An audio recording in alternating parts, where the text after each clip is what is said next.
konnichiwa, 안녕하세요. 여수 성동교회 여러분 반갑습니다. 사도행전적 교회를 꿈꾸며 얼바인에서 한국인과 더불어 일본인 사역을 하고 있는 엑스글로벌 처치의 박은성 목사입니다. 이렇게 영상을 통해 성동교회 가족들을 만날 수 있어 감사합니다. 먼저 짧게 저희 교회와 제 삶을 나누고 말씀을 전하도록 하겠습니다. 2018년 장애우 몇 가정과 일본인 성도들과 함께 개척교회를 시작했습니다. 개척을 하고 지금까지 많은 고난의 시간을 지났습니다. 하나님께서 열어주신 길이라 여겼기에 순종했습니다. 순종하면 순탄한가요? 아니었습니다.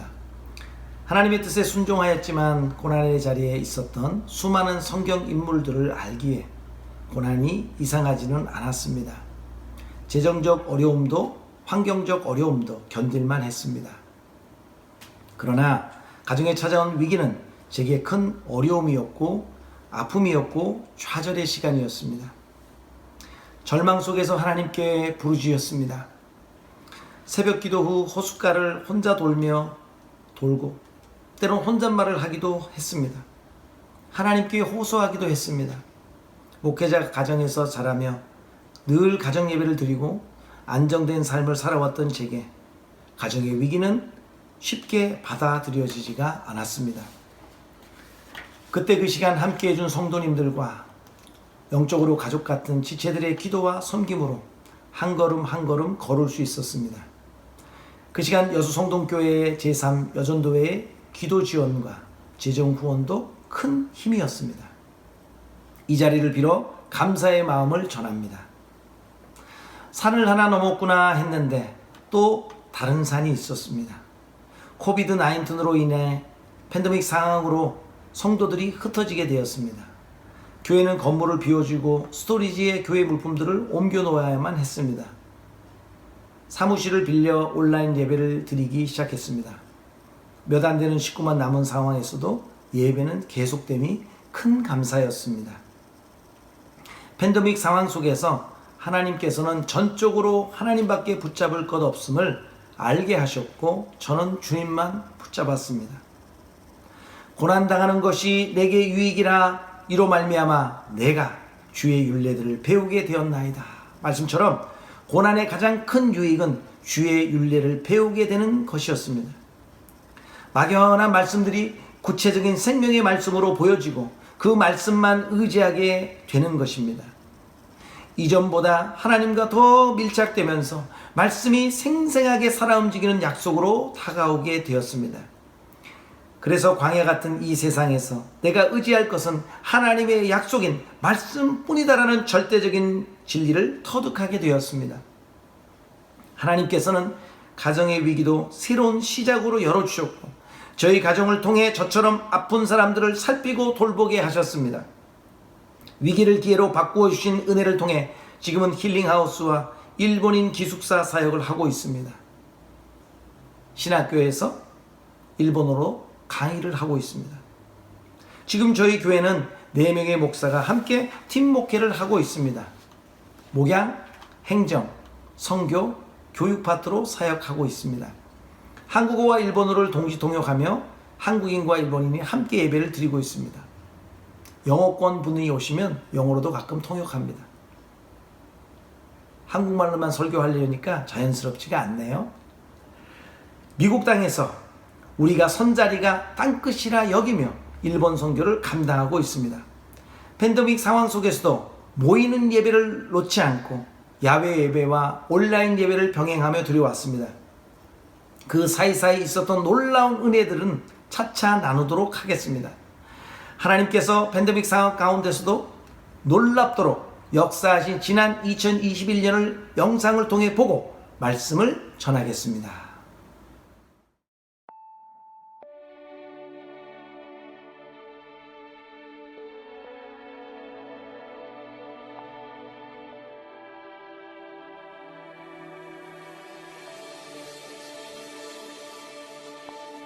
Who am I that you are mindful of me?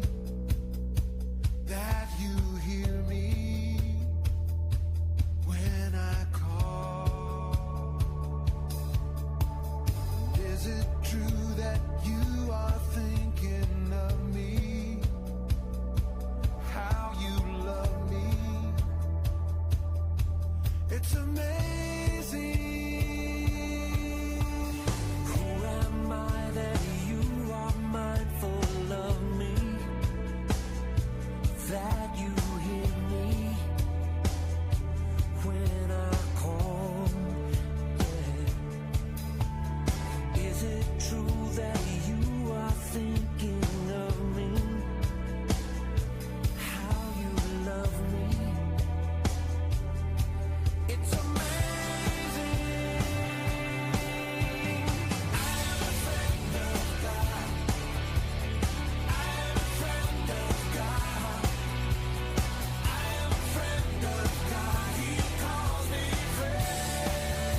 하나님의 은혜가 놀랍죠?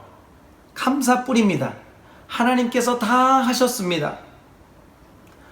오늘 우리가 읽은 본문 말씀은 16장으로 되어 있습니다. 마가복음의 정확한 중간 지점으로서 마가복음 신학의 터닝포인트가 되는 중요한 말씀입니다. 이전까지의 예수님의 사역은 사람에게, 특별히 예수님의 관심의 초점이었던 제자들에게 예수님이 누구신가 하는 것을 보여주신 사역이었습니다. 하늘나라의 복음을 말씀하시고 병자들을 고치시고 유대인의 땅에서 5,000명을, 이방인의 지역에서 4,000명을 먹이십니다. 폭풍우도 잠잠케 하셨습니다. 그리고 본문에서 예수님께서는 제자들을 이끌고 빌립보 가이사랴 지역을 지나가십니다. 빌립보 가이사랴는 로마 헤롯 대왕의 아들 빌립이 그곳에서 도시를 건설하고 이름한 도시입니다. 황제 이름을 붙이기 위해서는 황제 이름에 걸맞는 시설이 갖추어져 있어야 합니다. 원형 경기장이 있어야 하고요, 신전이 있어야 합니다. 아주 크고 대리석으로 치장한 화려한 신전이 있는 곳에서 주님은 초라한 옷을 입고 제자들에게 두 가지를 물었습니다. 사람들이 나를 누구라 하느냐? 너희는 나를 누구냐 하느냐? 이 세상에 가장 강력한 권력이 있는 곳, 세상 사람들이 가장 소망하는 모든 것이 있는 그 한복판에서 주님은, 내가 믿는 주님이 세상 그 어떤 권력과 화려함보다 더 큰 분이심을, 하나님이 세상의 왕과 어떻게 다른 분이심을 묻고 있는 것입니다. 베드로가 말합니다. 주는 그리스도이십니다. 주는 그리스도라는 말, 마태복음의 말씀을 보면 주는 그리스도이시요 살아계신 하나님의 아들입니다 라는 이 고백 이후 교회의 사명과 고백이 되었습니다.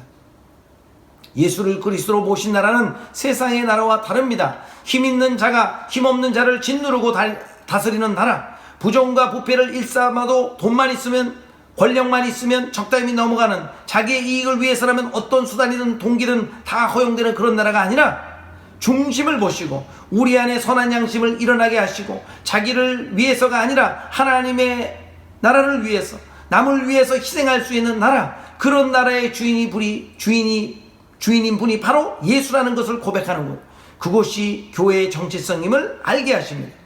그것을 예수님의 제자 베드로가 고백한 것입니다. 세상의 왕, 세상의 왕의 신전 앞에서 예수가 나의 왕이십니다 라고 고백하는 베드로와 제자들에게 예수께서는 자기가 가야 할 길을 처음으로 공개하십니다. 그것은 다름이 아닌 십자가와 부활의 길입니다. 왜 예수가 십자가와 부활의 길을 가야 합니까? 바로 십자가와 부활, 고난과 죽음의 길, 수치와 모욕의 길을 통해서 죄인들을 구원하기 위해서입니다. 십자가와 부활만이 사단의 권세를 무너뜨리고 우리의 죄를 씻고 구원에 이르도록 하는 길이기 때문입니다. 그런데 십자가 부활을 말씀하시는 예수님 앞에 바로 조금 전에 주는 그리스도입니다 라고 고백했던 베드로가 예수를 붙들고 항변했습니다. 똑같은 장면을 묘사하고 있는 마태복음 16장 22절을 보면 베드로가 예수를 붙들고 항변하여 이르되 주여 그리 마옵소서, 이 일이 결코 주께 미치지 아니하리이다 라고 말합니다. 여기서 그리 마옵소서라는 말은 무슨 뜻입니까? 십자가의 길로 가지 마세요. 왜 메시아가 십자가를 지려 하십니까? 구약시대 하나님처럼 대적들을 무찌르시고 기적으로 놀라게 하시고 꼼짝 못하도록 항복하게 하십시오. 이 일이 결코 주께 미치지 아니하리이다. 무슨 뜻입니까? 내가 주님 십자가 못 지게 막을 것입니다 라고 붙들고 항변했습니다. 주님을 꽉 움켜쥐고 항변한 것이죠. 꾸짖었다는 것입니다. 이 마음은 도대체 어떤 마음입니까? 자신이 메시아라고 불렀던 예수를 움켜쥐고 꾸짖기까지 하는 이 마음, 십자가 부활을 가로막는 이 마음, 도저히 평소에 제자들에게 볼 수 없는 이 마음입니다. 십자가를 피하고 고난을 피하고 좁은 문을 피하고 넓은 길, 편안한 길, 높임을 받는 길, 칭찬받고 대우받는 길만을 바라는 마음입니다. 결국 가이사랴 빌립보, 또 다른 왕국, 제국, 세상의 왕과 똑같은 것을 추구하는 마음, 세상과 별 다를 바 없는 그런 마음. 33절을 볼까요? 예수께서 돌이키사 제자들을 보시며 베드로를 꾸짖어 이르시되, 베드로와 마주보고 있다가 뒤를 갑자기 돌아보시면서 또 다른 제자를 보시고 그들을 꾸짖기 시작합니다. 이것은 베드로를 꾸짖는 말씀이기도 하지만요, 정작 듣기를 원하시는 대상은 제자들 모두였습니다. 그리고 이렇게 말씀하십니다. 사단아, 내 뒤로 물러가라. 내가 하나님의 일을 생각지 않고 사람의 일을 생각하는도다. 여수송동교회 여러분, 하나님의 일은 무엇입니까? 딱 한 가지입니다. 구원의 일입니다. 구원을 위하여 십자가 지고 부활하는 일입니다. 자기 목숨을 바쳐 생명을 얻는 일입니다. 그렇다면 사람의 일은 무엇입니까? 십자가를 피하고 싶은 길입니다. 남들 다 가는 넓은 길로 가고 싶은 마음입니다. 세상 사람들처럼 힘으로, 지식으로, 능력으로 뽐내고 자랑하고 높아지고 대우받고 싶어하는 마음입니다. 혹시 우리의 마음은 아닐까요? 34절에 보십시오. 이제는 그분을 따르는 무리와 제자, 주님을 믿는다고 하는 모든 자에게 예수뿐만이 아니라 예수를 따르는 모든 자들이 그 길로 가야 할 것을 말씀하십니다. 누구든지 나를 따라오려거든 자기를 부인하고 자기 십자가를 지고 나를 따를 것이니라. 여기서 누구든지는 누굽니까? 예외 없이 나를 따르는 자 모두를 말합니다. 나를 따르고자 한다면 자기를 부인하고, 여기서 자기 부인은 무엇입니까? 자기 이익이요, 자기 이기심이요, 자기 욕심입니다. 자기 십자가를 지고 무슨 뜻입니까? 고난이요, 짐이요, 부담이요, 모욕이요, 수치요. 마지막으로 나를 따르라고 하셨습니다. 누구든지 자기 목숨을 구원하고자 하면 잃을 것이요, 누구든지 나와 복음을 위하여 자기 목숨을 잃으면 구원하리라. 무슨 소리입니까? 자기 부인하라는 것입니다. 세상 살아가면서 자기 목숨처럼 여기는 것이 무엇입니까? 저는요, 자존심, 프라이드입니다. 사람들이 나를 어떻게 볼까 하는 외식이고 거칠애입니다. 예수님은 수로보니게의 여인 백부장의 이야기를 통해서 구원 얻는 믿음, 은혜 받는 믿음에 대해서 말씀하셨습니다. 그것은 무엇입니까? 구원 얻기 위해서 자존심 버리고 구원을 바라보라는 것입니다. 자녀의 떡을 취하여 개에게 던짐이 마땅치 아니하리라 하는 주님의 매정한 말씀에 옳소이다 마는 상아래 개들도 아이들이 먹던 부스러기를 먹나이다. 봐사요 주님, 제가 참 개처럼 여김을 당해도 마땅하지만 개들이라 할지라도 주님의 은혜가 필요합니다. 그러니까 예수님이 뭐라 말씀하십니까? 가라, 내 믿음이 크도다 라고 말씀하십니다. 자기 십자가 할 때마다 떠오르는 사람이 있습니다. 구레네 시몬입니다. 마가복음 15장 21절에 마침 알렉산더와 루포의 아버지인 구레네 사람 시몬이 시골로부터 와서 지나가는데 그들이 그를 억지로 같이 가게 하여 예수의 십자가를 지우고, 그가 진 십자가의 특징은 무엇입니까? 첫 번째는 자원하는 십자가가 아니었습니다. 억지로 지워진 십자가였습니다. 우리는 자원하는 십자가에 익숙합니다. 힘들지만 내가 원해서, 어렵지만 내가 선택해서. 그런데 시몬이 진 십자가는 억지로 지워진 십자가요, 떠밀려서 나에게 온 십자가요, 그렇지만 피할 수 없었던 마지못해 지는 십자가였습니다. 그가 진 십자가의 두 번째 특징은 무엇입니까? 대가나 보상을 기대할 수 없는 십자가였습니다. 시몬은 예수가 누구인지도 모르고 십자가를 졌습니다. 그저 길 지나가다가 로마 병사에 의해 십자가를 졌습니다. 우리는 십자가를 질 때 이런 생각 얼마나 하는지 모릅니다. 이거 힘들지만 잘 지면 하나님께서 은혜 주시고 축복해 주시고. 시몬은 전혀 그런 기대함 없이 십자가를 지어야만 했습니다. 대가를 바라고 지는 십자가는 십자가가 아닙니다. 비즈니스입니다. 왜 회사에 나가서 피곤해도 아파도 하기 싫어도 일합니까? 왜 코로나 속에서 재택근무를 하십니까? 솔직하게 말해볼까요? 돈을 벌기 위해서. 대가가 있기 때문이 아닙니까? 그건 비즈니스지 십자가가 아닙니다. 교회에서 잘못 교육하고 있는 것이 이거 하면 복 준다입니다. 이거 하면 이렇게 된다는 것입니다. 십자가를 가르치는 것이 아니라 비즈니스를 가리킵니다. 십자가를 지는 것은 비즈니스가 아닙니다. 그러니까 교회 안에서도 손해볼 일 전혀 안 하려고 합니다. 그가 진 십자가 세 번째 특징은 무엇입니까? 주님이 당한 수치와 모욕을 똑같이 감당해야 했습니다. 모여있던 군중들을 보십시오. 제자들은 도망가 있거나 숨어 있고 오직 예수를 죽이려는 사람들이 군중으로, 어쩌면 시몬도 예수를 욕하면서 서 있다가 병사들에게 끌려왔을지 모릅니다. 십자가를 들면서 욕을 하는 입장에서 이제는 욕을 듣는 입장으로, 아무런 위로나 대가 없이 당하는 그런 수치감, 모욕. 그러니까 십자가는 무엇입니까? 억지로 아무런 위로 없이 수치를 당하면서도 대가를 바람 없이 지어야 하는 것이 십자가입니다. 36절에 사람이 만일 온 천하를 다 얻고도 자기 목숨을 잃으면 무엇이 유익하리요?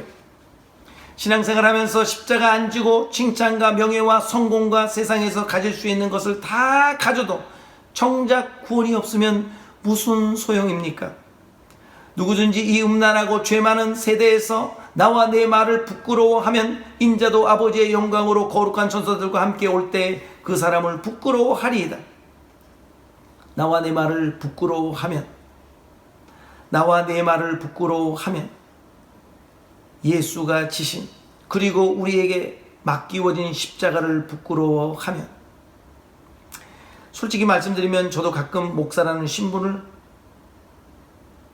대하면서 제가 가지고 있는 십자가를 부끄럽게 느낀 적이 있습니다. 언제일까요? 세상적인 기준 앞에 설 때입니다. 연봉으로 직업을 평가하고 교인수로 목회를 평가할 때 위축당하고 소심할 때가 있습니다. 연봉이 그 사람의 인격이고 교인수가 목회의 전부인 양 자꾸 그럴 때, 자유하려고 해도 그런 말을 듣고 대우를 받을 때 제 자신이 부끄럽게도 영향을 받을 때가 있습니다. 마치 가이사랴 빌립보 황제의 신전 앞에 서 있는 제자들처럼 성공을 자랑하는 세상의 위용 앞에서 자신이 초라해지는 경험을 하기도 합니다. 그러나 한 영혼이 천하보다 귀하다는 것을 자각하면 초라해졌던 마음이 부끄러워지고 담대해지는 은혜를 누리게 됩니다. 그럴 때 십자가를 기쁘게 지게 되고 자랑스럽게 여기게 됩니다. 나를 따르려거든 자기를 부인하고 자기 십자가를 지고 나를 따르라. 일본에서 섬기던 교회에서 식당 봉사에 대한 갈등을 토로하며 한국에서 주재원으로 오신 권사님께서 저에게 고충을 토로하셨습니다. 그 내용은 이렇습니다. 실은 우리 교회 식당 안에서도 주재원 그룹과 교포 그룹이 누가 기득권을 갖느냐 갈등하고 있다고 알려주었습니다. 여러분, 교회 식당의 목적은 무엇입니까? 맛있는 식사를 만드는 것입니다. 누가 선두에 섰냐는 것은 중요하지 않습니다. 희생 없는 신앙, 헌신 없는 예배. 예배는 가장 기본적이고 최소한의 희생입니다. 왜요? 예배를 통해서 우리는 하나님의 말씀을 먹고 위로를 받고 힘을 얻으니까요. 참 예배는 주일날 드리는 1시간 예배가 아닙니다. 우리의 삶을 통해서 우리의 몸으로 드리는 산제사, 그리고 주일날 예배를 통해서 감사하고 회복하여 충만해져서 돌아가는 것입니다. 예배를 드린다고 표현하지만 실제적으로 우리는 예배를 통해서 공급받고 있습니다. 그런데 얘기하다 보면 마치 예배가 자신이 드리는 최선의 희생이고 헌신인 양 여기고도 합니다. 자기 목숨을 위해 천하를 얻을 수 있을지는 모르지만 정작 구원에서 멀어지면 어떡합니까? 자기가 손해보고 힘들어도 자기를 부인하고 자기 십자가를 지고 주님을 따르면 구원을 이룹니다. 그래야 구원을 이룰 수 있습니다. 새해 새롭게 시작된 일들이 여러분에게 어떤 부담이나 짐으로 다가올 수 있습니다. 자원하는 심령이 있을 수도 있지만 자원하지 않고 억지로 맡기워진 십자가가 주어졌을 수도 있습니다. 여수 성동교회 성도 여러분, 기억합시다. 나를 따르려거든 자기를 부인하고 자기 자존심 내려놓고 자기 이기심 내려놓고 자기 십자가를 지고 때로는 억지로 맡기웠던, 달가워하지 않는, 피하고 싶은 일들이 주어졌어도 나를 따르라 주님이 하셨듯이 나도 주님 따라가 순종하고 구원을 이루어가는 우리 성도들이 됩시다. 이 땅의 교회들이 코로나라는 문제를 잘 풀어가고 짧은 인생 속에서 시선을 주님께 집중하기를 기도합니다. 하나님을 더 사랑하시기를 원합니다. 스스로 속이는 자가 되지 않고 우리의 모습을 하나님 앞에서 정직하게 살피고 돌아봅시다. 지금의 시간들을 통해 하나님과 더 깊어지게 하시고 주님과의 동행의 기쁨을 누리시는 여러분이 되시기를 축복합니다. 저희 교회를 위해서 계속 기도해 주십시오. 저도 여수 성동교회 여러분들을 위해 기도하겠습니다. 우리에게 주어진 십자가를 기쁨으로 지는 우리 모두가 됩시다. 그럴 때 부활의 기쁨을 더 크게 누리게 될 것입니다.